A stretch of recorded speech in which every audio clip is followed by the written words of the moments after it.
I took students to Greece and Turkey to see these places through the eyes of my students who had never haggled before over the price of a hat or a shirt, or to show them euro and gelato in Athenian marketplace. I've taken students to the Bahamas several times.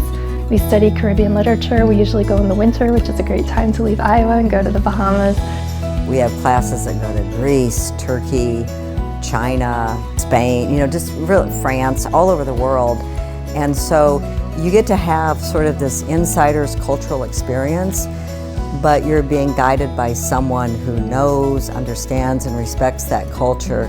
One of the benefits of study abroad at Cornell is that it doesn't interrupt your entire academic strategy in order to go off.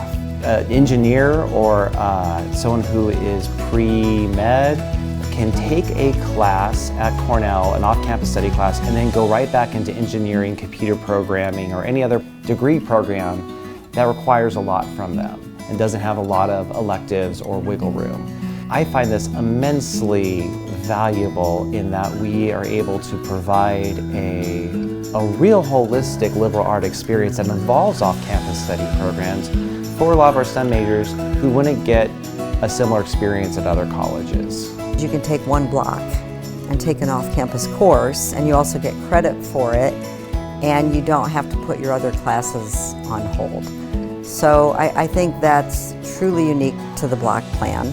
You also have a professor going with you who knows that culture so well. They're going to take care of you.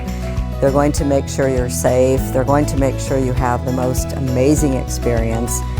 And some of the professors doing these courses, they've done them for 10, 15, 20 years.